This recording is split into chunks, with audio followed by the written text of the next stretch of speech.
Welcome two part 2 of इस revision series. तो हम लोग यहाँ पे ये क्वेश्चन सॉल्व कर रहे थे from the formula Q is equal to NE। हमारे पास टोटल चार्ज दिया हुआ है इतना, हमें फाइंड करना है कि ये चार्ज एग्जिस्ट करेगा या नहीं करेगा और इसके नंबर ऑफ़ इलेक्ट्रॉन कितने होंगे। ठीक है, नंबर ऑफ़ इलेक्ट्रॉन मतलब N फाइंड करना है, तो E यहाँ पे मल्टीप्लाई हो रहा है, वहाँ जाएगा तो डिवाइड हो जाएगा। ठीक है, तो टोटल चार्ज हमारे पास कितना है 3.2 इंटू 10⁻⁻19। एक इलेक्ट्रॉन पे कितना चार्ज मौजूद होता है 1.6 इंटू 10⁻⁻19। -19 से -19 कैंसिल हो गया। यहाँ पे देखें ज़ीरो यहाँ पे ले जाएंगे और यहाँ पे ले जाएंगे तो बन जाएगा 32/16। 16 1 से 16, 16 2 32, तो मतलब 2 आ गया। और 2 क्या है, ये इंटीजर है।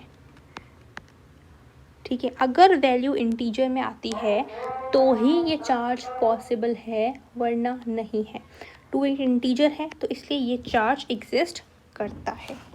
ठीक है, अब मैं अगर ले लूँ ये दो हमारे पास इंटीजर मतलब इलेक्ट्रॉन कितने हैं, बस 2 है और ये चार्ज एग्जिस्ट करेगा। क्यों? क्योंकि ये इंटीजर है। ठीक है, अगर इसके बदले में अगर मैं एक और चार्ज लेते हैं, फॉर एग्ज़ाम्पल मैं लेती हूँ 2.4 इंटू 10⁻⁻19 कूलम। मुझे बताओ ये चार्ज एग्जिस्ट करता है या नहीं करता। तो वही करेंगे, 2.4 इंटू 10⁻⁻19 डिवाइड कर देंगे 1.6 इंटू 10⁻⁻19 से। -19 से -19 कैंसिल, एक पॉइंटर चला गया, तो चला गया 24/16। इसको डिवाइड करते हैं, पास आता है 1.5। 1.5 आ गया डेसिमल में और ये इंटीजर नहीं है तो ये चार्ज एग्जिस्ट भी नहीं करेगा। ठीक है, अब मेरे पास एक और सवाल है, एक और तरीके का, और कुछ इस तरीके से है।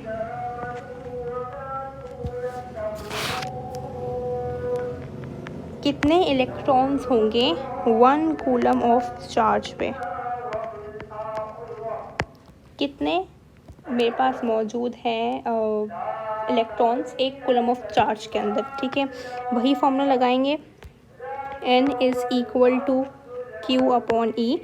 Q कितना है 1, ये 1.6 इंटू 10⁻⁻19 कूलम आ गया। अच्छा, मैं आपको एक बात बताना भूल गई। हम इस चार्ज को 1.6 इंटू 10⁻⁻19 कूलम की जगह हम ये भी लिख सकते हैं। मैंने क्या बोला, 1.6 इंटू 10⁻⁻19 था। अगर मैं इसको इस तरफ ले जाऊँ, ठीक है, एक पॉइंट आगे कर दूँ तो ये 20 बन जाएगा। तो 16 इंटू 10⁻⁻20 भी मैं इसको लिख सकती हूँ। और कभी कभी MCQs में इस फॉर्म में होता है तो बच्चे कंफ्यूज हो जाते हैं, उनको पता ही नहीं होता, तो वो गलत को टिक करके आ जाते हैं। कोई और ऑप्शन होगा ज़रूर, तो ये वैल्यू भी आपके जहन में होनी चाहिए। ठीक है, अब Q मैंने क्या बताया, Q/E ये था। चार्ज कितना है 1 और इलेक्ट्रॉन की वैल्यू कितनी है 1.6 इंटू 10⁻19। सिंपली बस समझ नहीं आ रहा तो मैं क्या लिख सकती हूँ, इसको 1/1.6 इंटू इसको मैं 1/16 इंटू 10⁻⁻20 लिख लूँ। ठीक है, अब ये 20 जब ऊपर जाएगा तो प्लस का बन जाएगा, तो 1 इंटू 10⁻+20/16 बन जाएगा। इस 20 को अगर मैं थोड़ा अलग अलग करके लिखूँ, मतलब 10⁻² मल्टीप्लाई बाय 10⁻18, बात तो सेम रहेगी, और ये 16 कर दूँ। ठीक है, अब इसको क्या करेंगे, इसको खोल देंगे तो 100 मल्टीप्लाई बाय 10⁻18/16 बन गया। अब इस 16 को हम डिवाइड कर सकते हैं 100 से। 16 का कितने टाइम्स आता है, कुछ अगर हम 2 से डिवाइड कर लें तो ये 8 हो जाएगा और ये 50 हो जाएगा। 50/8 को डिवाइड करेंगे तो हमारे पास आंसर कुछ आता है 6.25 इंटू 10⁻18। अब आप क्या सोच रहे हैं, क्या ये एग्जिस्ट करता है चार्ज या नहीं करता? देखें, ये चार्ज एग्जिस्ट करता है। कैसे? ये प्लस का 18 है, एक इधर ले जाओ, फिर एक ले जाओ। 600 to 5 into 10⁻16 हो गया। ये चार्ज एग्जिस्ट करता है क्योंकि ये इंटीजर है। क्या है मेरे पास? इंटीजर। ऐसी कुछ वैल्यू 6 2 5 0 0 0 0 लगाते जाओ आगे, फिर ये बन जाएगा। तो ये हमारे पास इंटीजर है, तो ये परफेक्ट इंटीजर है। तो ये जो चार्ज है वो मेरे पास एग्जिस्ट करता है। ठीक है, इस तरीके का सवाल एक बार एक क्यू के अंदर आया था। ठीक है, अब हम चलते हैं, एक और तरीके का सवाल करते हैं। अगर मैं आपको बोलूं कि टोटल जो मेरे पास चार्ज है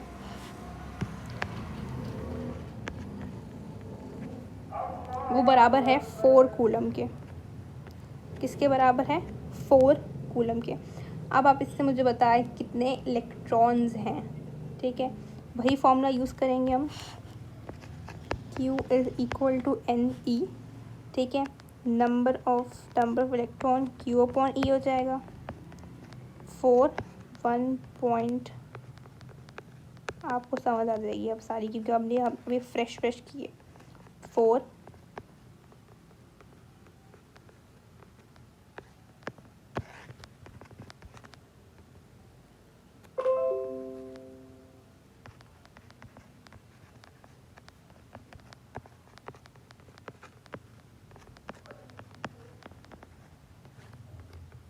आई होप ये आपको समझ आ रहा होगा, क्योंकि अभी जस्ट हमने ये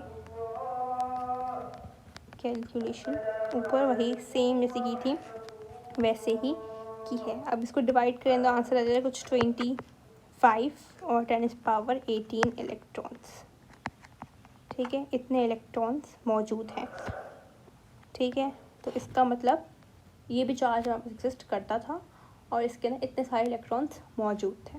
ठीक है, अगर मैं इसी तरीके से एक सवाल कर दूं आपसे, वो कुछ था, what will be the charge on an object. एक ऑब्जेक्ट पे कितना चार्ज होगा अगर वो गेन कर दे 10 इलेक्ट्रॉन और लूज़ कर दे 10 इलेक्ट्रॉन, तो क्या होगा? मेरे पास फॉर्मूला क्या है, क्या बोला हुआ है? अगर वो गेन करे 10 इलेक्ट्रॉन, लूज़ कर दे 10 इलेक्ट्रॉन। ठीक है, अब मेरे पास क्या था? Q is equal to NE। ठीक है, इलेक्ट्रॉन में मुझे दिए हुए हैं 10।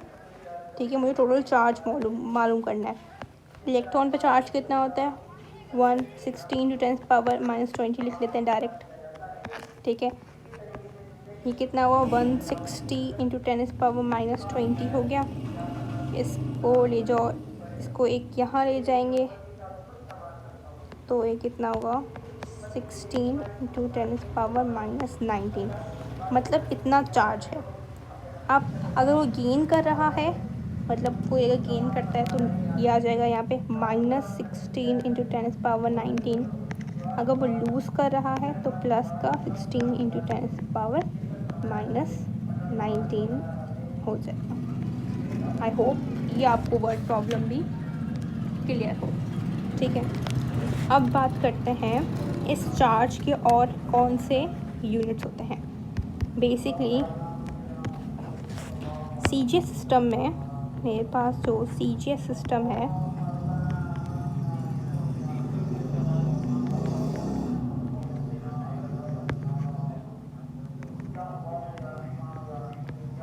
CGS सिस्टम है, उसके अंदर अब मैंने क्या बताया था, अभी SI सिस्टम के अंदर कौन सा है? यूनिट है कूलम है। अब CGS सिस्टम में इसी का, इस चार्ज का जो यूनिट होता है वो होता है स्टेट कूलम। ठीक है, या हम इसको बोलते हैं ESU, इलेक्ट्रोस्टैटिक यूनिट या स्टेट कूलम। अब 1 coulomb is equal to 3 × 10⁻9 ESU। ये वैल्यू आपको याद होनी चाहिए कि 1 coulomb is equal to 10⁻9 ESU।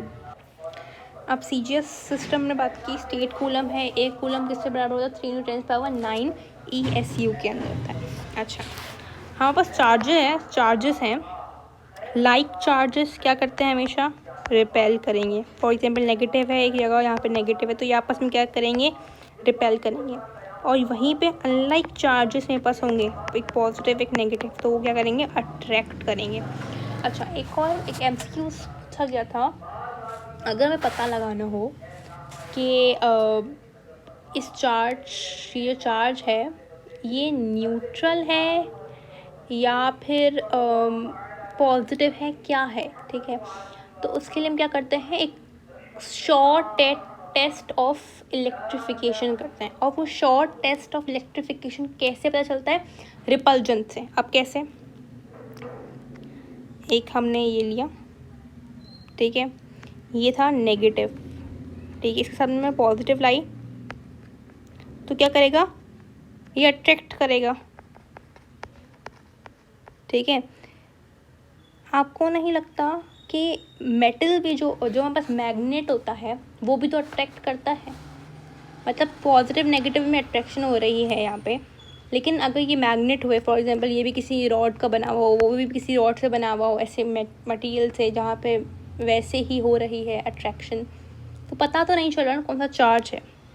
लेकिन अगर मैं ऐसे करूँ